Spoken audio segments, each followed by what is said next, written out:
we're still getting used to this thing. Thank you. I apologize for the interruption there, but I think it's important to note that for future purposes. Downtown transportation study. This is something that's been going on for a number of years. I was very pleased to actually be a part of speaking with IBI group that is behind at least part of the study, if not the entire thing.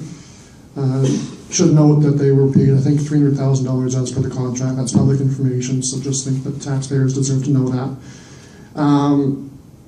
What I found interesting when I was looking back, I was actually just coincidentally looking back through some of my documents this past week, and I noted that I found part 1 of the downtown transportation study.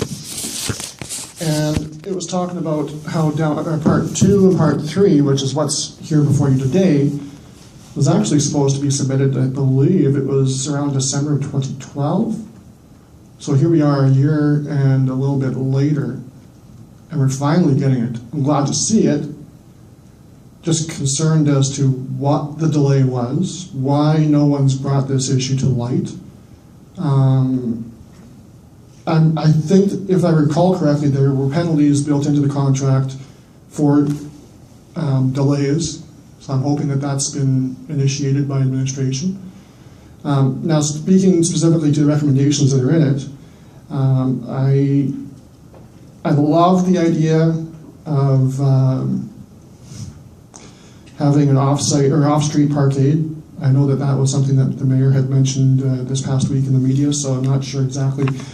Really haven't had an opportunity to look at all the details of this report because, as you can appreciate, I'm a busy person. But the off-street parkade, I think, is one of the most important priorities that you need to focus on before anything else in this report. The reason is we have a downtown parking problem here.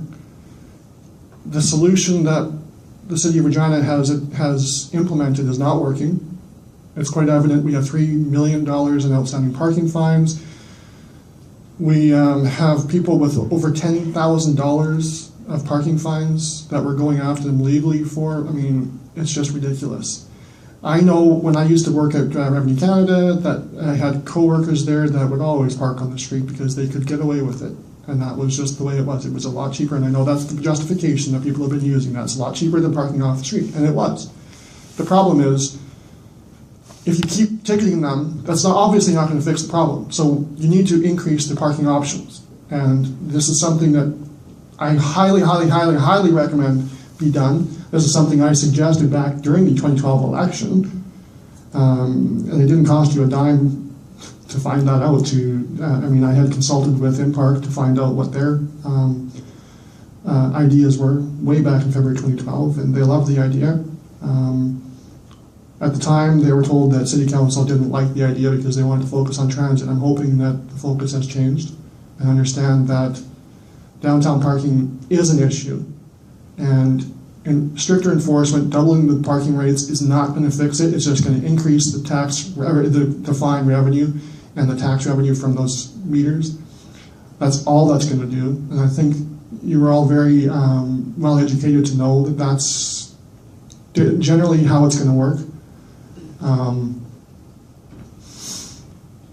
So I would like to see a focus more on getting that as a priority, number 1 priority. And if you're interested to find out more details, I would gladly meet with any one of you, gladly meet with any administration to discuss what I had proposed way back in February 2012. It was a solution that Impark loved, and believe it or not, and I know it sounds ridiculous, but they liked it because of the fact that it gave them the option to reduce rates. I know it sounds kind of funny, it sounds hard to believe, but if you meet with me, if you listen to me, you'll find out that that's not so hard to believe. I can give you the person that I spoke to, I can have you meet with him.